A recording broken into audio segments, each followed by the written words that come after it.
I wanted to say that in continuing with the story of formidable women, Shirley's now going to tell us about her mother, who, after having read it, is also quite a formidable woman.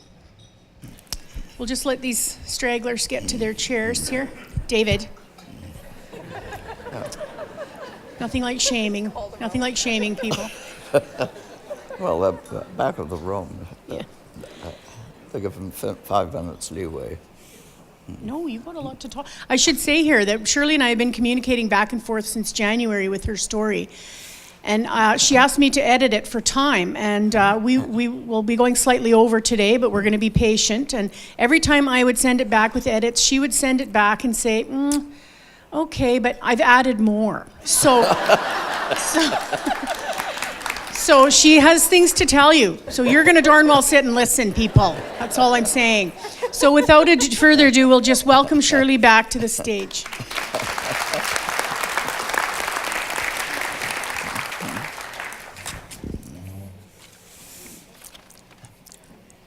I start part 2 with the build-up to the victorious D-Day, followed by the story of an ordinary woman, my mother, who looked after 11 boy evacuees for 3.5 years as her war effort, and how this resulted in my marriage to a Canadian. The build-up to D-Day went into high gear. Every airfield was bulging with planes. Every field along the south coast had military groups, and the roads were glutted with convoys. Leave was cancelled, and security was tight. We went on to frontline rations, which were very basic, and included hardtack biscuits instead of bread, which nearly broke your teeth when you tried to eat them. They were similar to large dog biscuits in texture. We worked even longer hours, and sleep was short and disturbed, as we were often asked to make night trips. A mass of twin-engine bombers towing big gliders landed at Hawkinge. Suddenly, they were gone. There was an eerie emptiness to the overstuffed South Coast area. Air-sea rescue planes were busy. Then the news broke. The landings had been successful. The troops were holding and gaining land. After the fiasco of Dieppe, one could hardly dare hope. Hawkinge was busy with damaged bombers limping in. Along the coast, we had noticed strange, huge metal and concrete chunks sitting out to sea, and we wondered why they were there. They were the bits of the Mulberry docks, which were floated across to France, and when assembled together, formed those huge docks which enabled the Allied forces to tie up their transport ships so that tanks and big guns and supplies could be unloaded. My uncle, Harry Pine, had been one of the military engineers who helped design these docks. At this time, the first wave of German doodle bombs came over England. We didn't know what they were, and their eerie, vibrating droning was frightening, followed by the silence as they plummeted to earth and exploded. The first night, we were made to shelter in the dugouts, which were cold and damp, and after a bit, we decided to creep back to our barracks. Later, when the droning stopped, we learnt to flatten on the ground or street.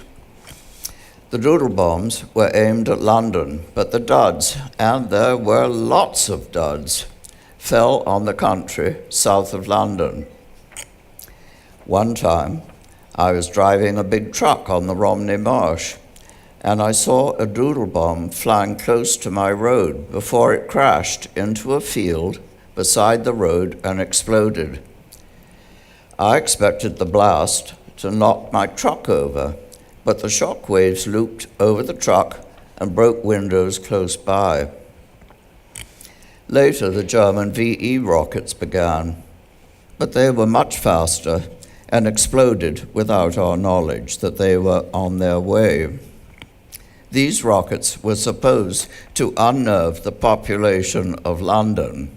The German cross-channel guns on the French coast also sent over a massive barrage aimed at Dover and Folkestone, and the streets of both were full of shrapnel, which damaged tires and made driving dangerous. A few hit Hawkinge and knocked out our water tower. It made wearing our tin hats necessary, as many of our trucks and cars had canvas roofs. I think we earned our 2 pence a day danger money driving during the bombardment. As more territory in France was occupied by the Allies, women in the forces were allowed to go to France. I applied, but I was still too young. Only girls who were over 21 were accepted. The emotional impact was great when Paris was liberated and troops moved into Belgium and Holland. German pockets remained at Calais and Boulogne until they too surrendered. Hawkins remained busy, but most of the fighter squadrons were relocated to France. Finally, it became clear Germany was collapsing and on the verge of giving up. It seemed incredible, and then became fact. German capitulation, victory, peace in Europe. England went wild with celebration. The lights went on and blackout ended. Allied prisoners of war started arriving at my parents' home. 3 ex-prisoners, officers, came to stay there. A New Zealander, an Australian who'd been caught in the Stalag Luft 3 big tunnel escape and was put in solitary confinement, and a Canadian who had been shackled after the Dieppe landing, who was the most emotionally scarred. The Air Force decided to close down Hawkinge, and all personnel were moved up to F-11 Charterhall near Duns over the border in Scotland. We drove all the vehicles in a long convoy through London and up the Great North Road, which was only a 2-lane road to Scotland. Charterhall was a temporary airfield. We were assigned to Nissen huts with concrete floors covered with curved corrugated iron roofs, heated by a small stove in the middle of the building, which clinkered frequently. We had to walk to another building to wash or go to the lavatory. The bath hut was a bike ride away, and its concrete floor was usually covered with water. One learnt to stand in the bathtub to dry and dress. That winter was the coldest England had had for years. We were never warm. Our beds were like ice, and the bedding damp from the moisture in the air. We dressed to go to bed. Put on your vest, pajamas, socks, sweaters, wool gloves, and a muffler, and you were still cold. The countryside was beautiful, with rolling hills and moors, farmland in the valleys, and stone walls between the fields. After suffering the bitter winter, it was decided Charterhall was too rough for the WAFs, and I was posted south down to Chilbolton in Hampshire, and later to Odium in Wiltshire. Military equipment was still being tested, and one day I had to drive some officers to a remote place on the Salisbury Plains near Stonehenge to watch demonstrations of the German Flammenwerfer tanks. It was horrifying to watch these long tongues of flame shooting out and zapping anything in the way. By now, we were driving American-made trucks, and what a difference. The brakes were more efficient, and the gear shifts were a breeze for shifting gear. VJ came as a result of the traumatic atom bombs dropped on Hiroshima and the appalling devastation of human life. A few months later, I had to get a compassionate discharge from the WAFs to look after my parents who had health problems due to the stress and overwork during the war years and having lost 2 sons. Now I'm going to talk about my mother. When children from London were evacuated to the countryside at the beginning of the war, my mother was assigned and looked after 11 boys aged 7 to 14 from the London slums, and a wonderful, helpful female teacher who all lived in our home for 3.5 years. Double bunk beds were installed in the living room for the boys, and my mother slept in the study so she could hear and help them at night. The children walked to the village school. The flower beds and grass in the 7-acre garden were dug up and grew vegetables for food. Only the tennis court survived, so that the boys had some place where they could kick a football or play cricket. Hens and ducks were kept, and rabbits were raised in the stable for food. The meat ration only did 1 meal a week, and although fish was unrationed, little came to the inland village stores. My mother was helped by a cook and a gardener who had been gassed in World War I. My mother also was an air raid warden. During one air raid in the middle of the night, she had walked around the village, making sure people were not showing any cracks of light. Feeling tired, she sat down inside the bus shelter on the village green. After a bit, she became aware there was someone else in the shelter. It was a very prim and proper middle-aged businessman who always wore a dark business suit, a bowler hat, and carried a long furled black umbrella. He was a justice of the peace and a church warden. Mr. Gossage broke the silence.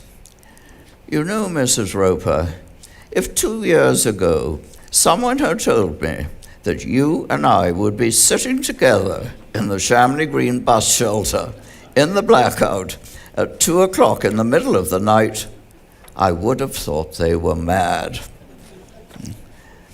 My mother had to stop being an air raid warden, as it was too much on top of caring for the 11 boys.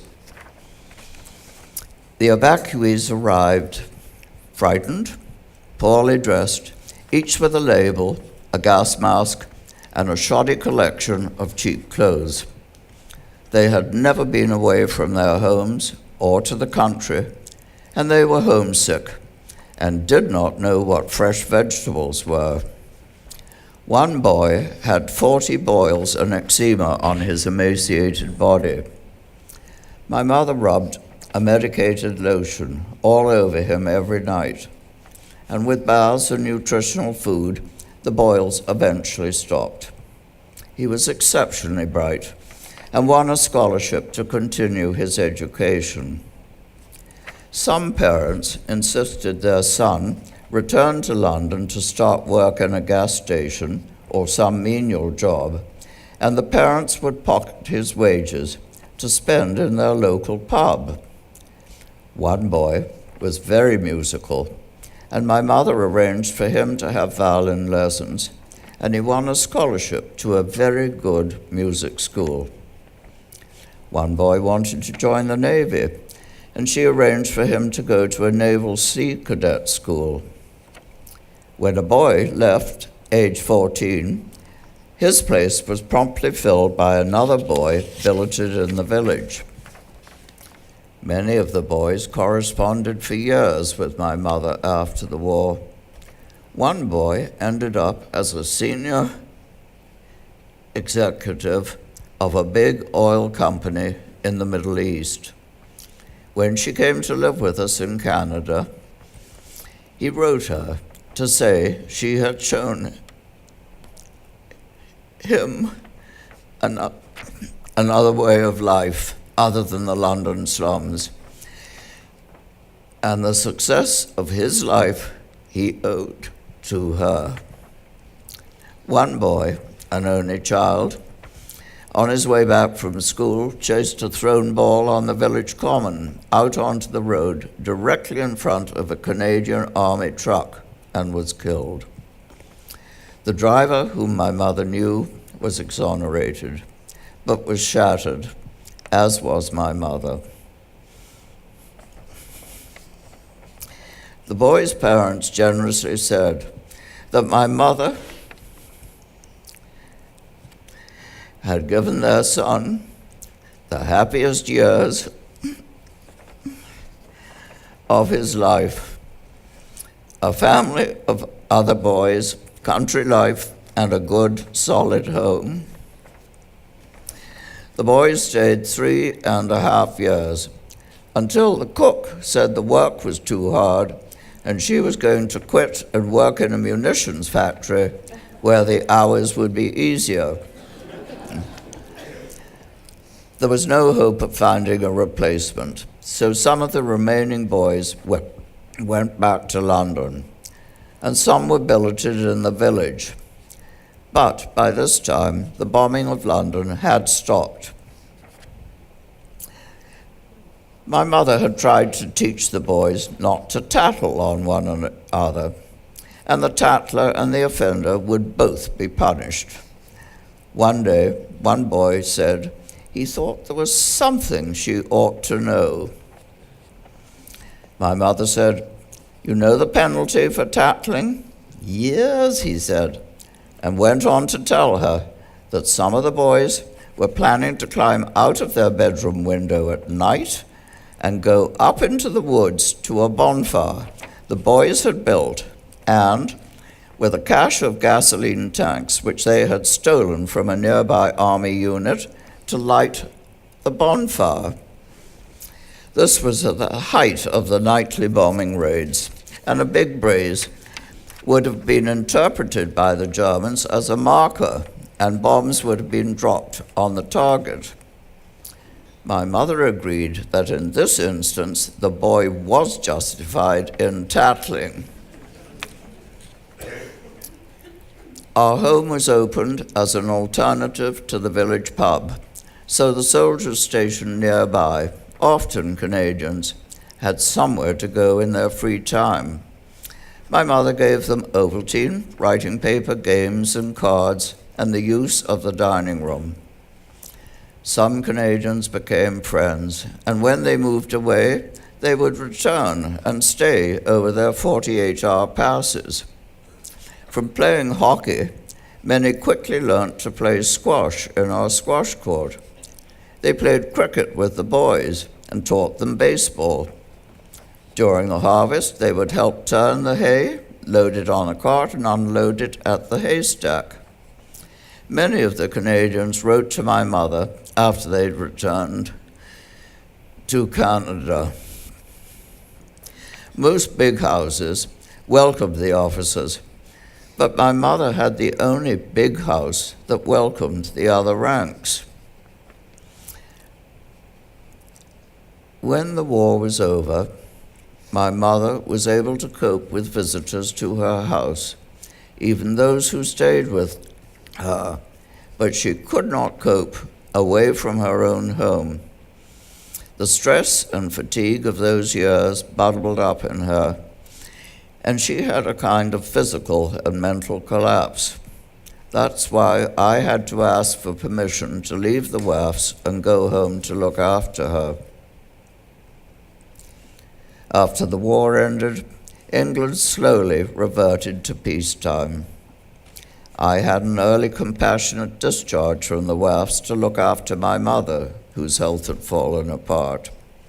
She was worn out with the responsibility of looking after 11 boys for 3.5 years, coupled to the shock having 2 of her sons killed on active service.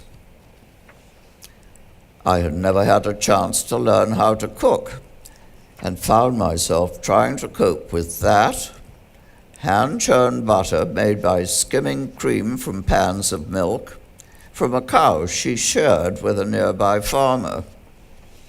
Every morning, I had to cook a large dish of potatoes to feed the hens and ducks, as we could not buy grain. Hens and ducks do lay eggs if fed potatoes, but not as many as they do when fed on grain. Ration books were used, and meat was scarce. Toilet paper was very scarce. Gas rationing was eased a little. Newspapers were small and consisted of one piece folded in half, not enough to light a wood fire. Clothes were still rationed, and the choice of clothes and shoes was pitifully small. We scraped together coupons to buy one new dress after Dior brought in his long new look, but then our coats were much too short. People who'd been scrupulous during the war, staying within their ration quota, began to use the black market. Food rationing was still strict when my husband Jim and I were married in 1949. Food parcels were an enormous help. Food parcels from friends in Australia, New Zealand, Canada, and the USA began to arrive and boost our skimpy diet. The first winter I was at home was bitterly cold, and snow lay on the field for a month, which was very unusual for southern England. We skied in one of the fields and pretended it was Switzerland.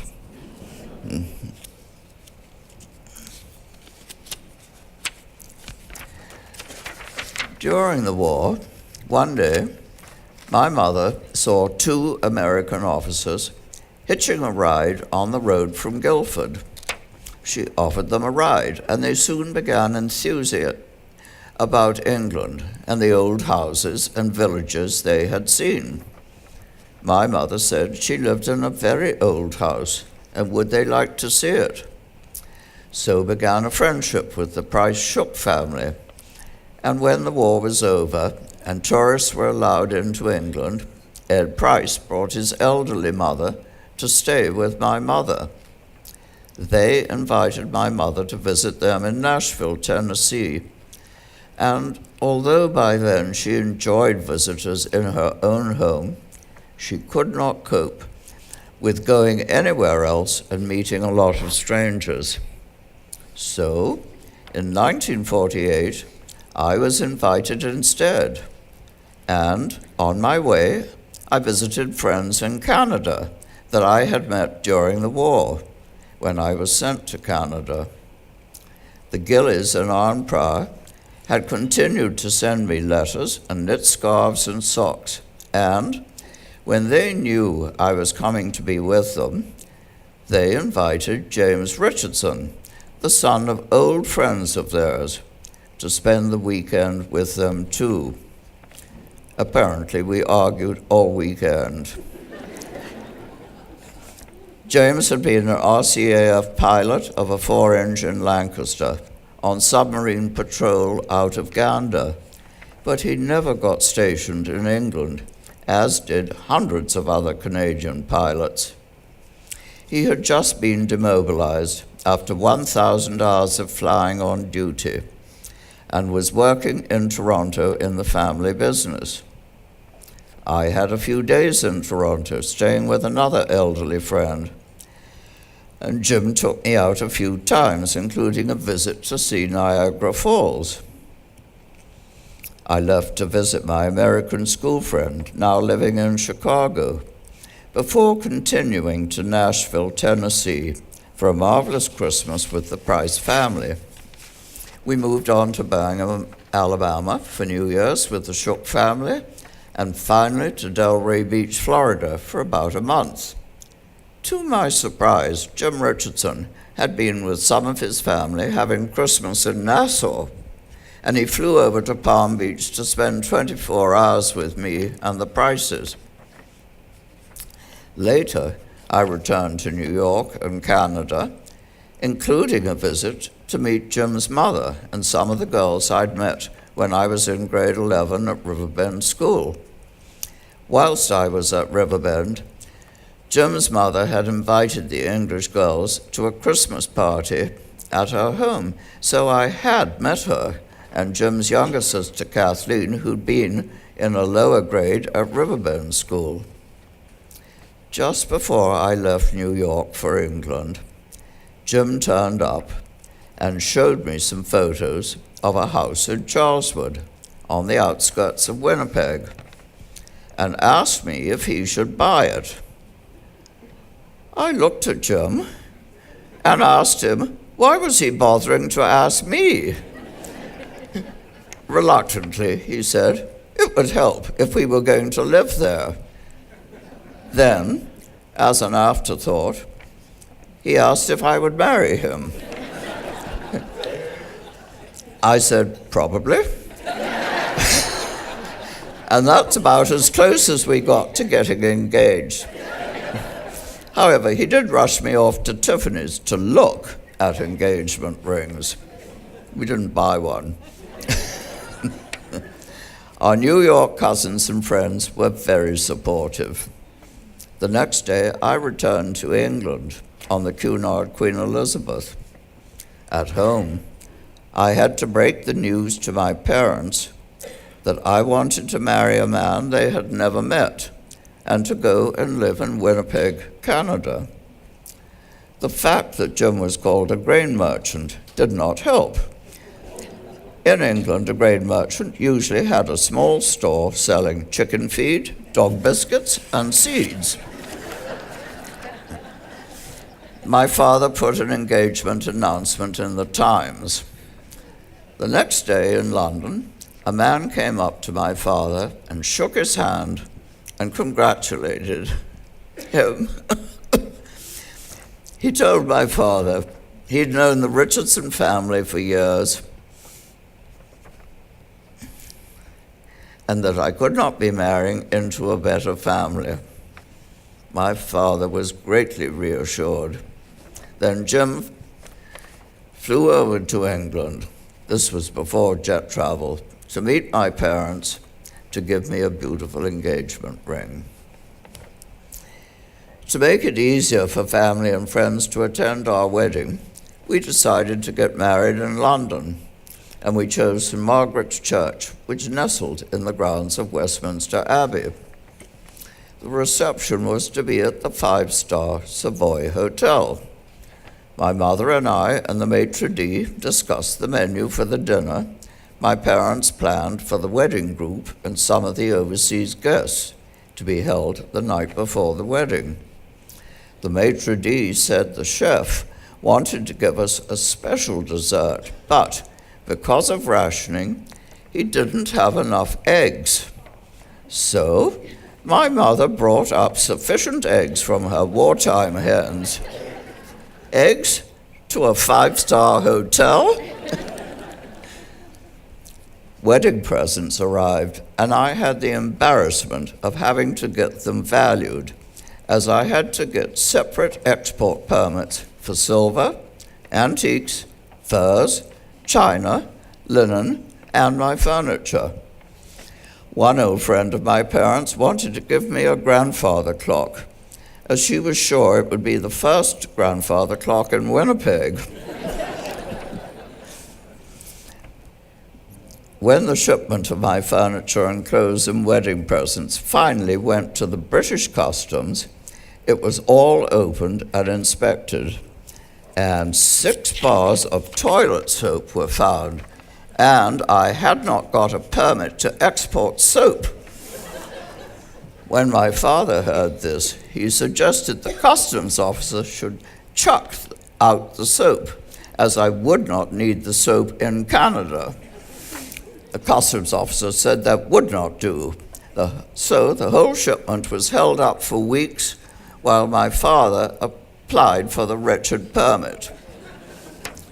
After our wedding, my father said it was a good thing I did not have a younger sister who wanted to get married, as he would have given her a large sum of money and told her to elope. One of my grandmothers had for years, through her church, contributed to missions to Manitoba. She told me I was very brave to be going to live in Winnipeg. I'm sure she had visions of wild Indians chasing buffalo herds and white settlers across an endless prairie. I had 4 friends as bridesmaids, and 2 little boys as pages, and 2 little girls. Jim's mother and younger sister Kathleen, and brother George and his wife Tanis came by ship to England for the wedding. George was Jim's best man. Ushers were a problem. Jim knew no young men in England.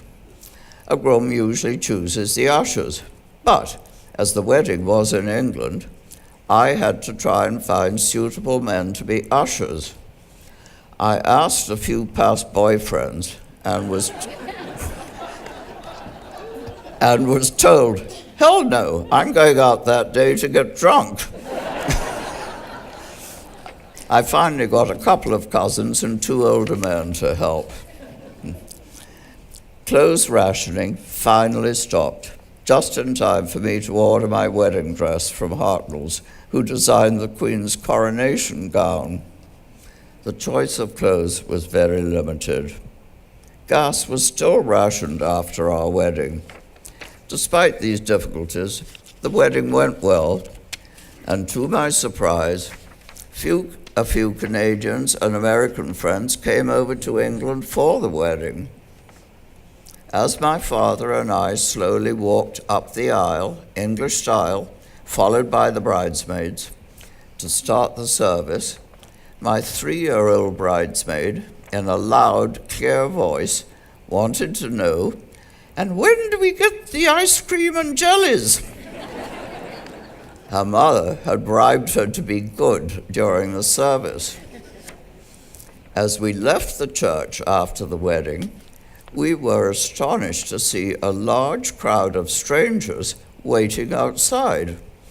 Apparently in London, it was a popular pastime for Londoners to watch church weddings. Our honeymoon took us to Switzerland and Brazil, and back to the reality of married life in Winnipeg, to live in the house I'd seen in the photos Jim had brought to New York. 3 children, 3 and under, 4 under 6, and 5 under 8. Eventually, we came out from the haze of raising 5 children, schools, and watching them grow up to become young adults, enlarging our house in Charleswood, and soon after, building our cottage on Kalamalka Island in our beloved Lake of the Woods. When we first stayed in Jim's mother's large camp on Coney Island, across from Cameron's Point, I had no experience in camp life, boats, lake life, and I am not a Girl Scout.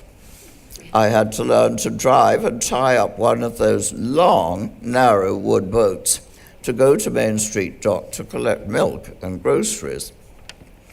After 3 children, we felt it was time to have a place of our own. We discovered the beautiful island we now call Kalamalka. It was, for me, conveniently near to mainland and the yacht club. Over the years, the lake helped teach our children and grandchildren to learn the responsibilities of looking after boats, to scale, camping, and how to find their way through the myriad islands that make this water so unique.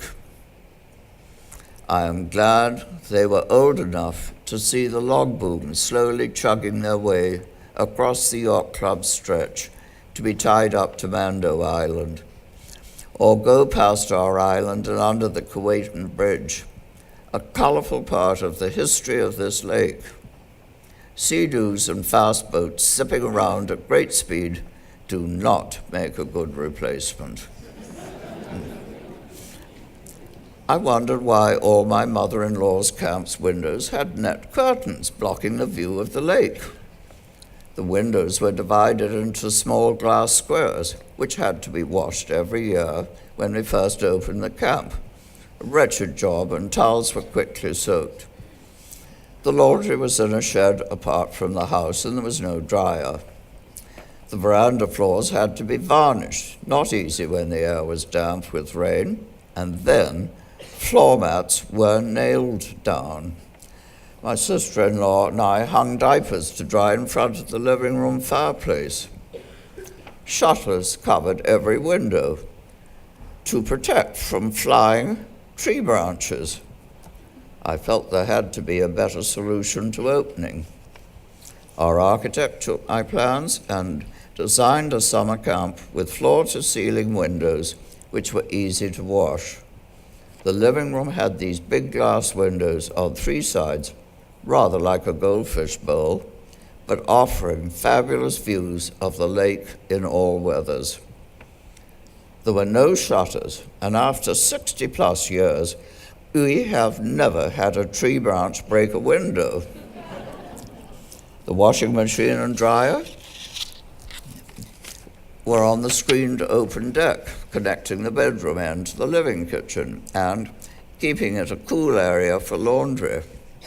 The hot water tank was in the linen closet, which kept the sheets and towels warm and dry. A large zinc-lined closet held all the smaller sofas and chairs, laps, side tables, etc., which kept them from being chewed by mice or stolen during the winter months. We call the island Kalamalka, an indigenous word meaning lake of many colors, used to describe a lake in British Columbia.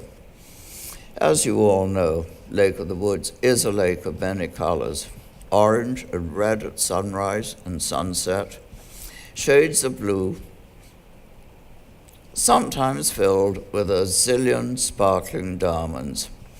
And I've seen shades of gray, pink, mauve, and black. At night, the full moon sends a spectacular lane of reflective silver from the canoe channel across the yacht club stretch to our front living room window. Magical.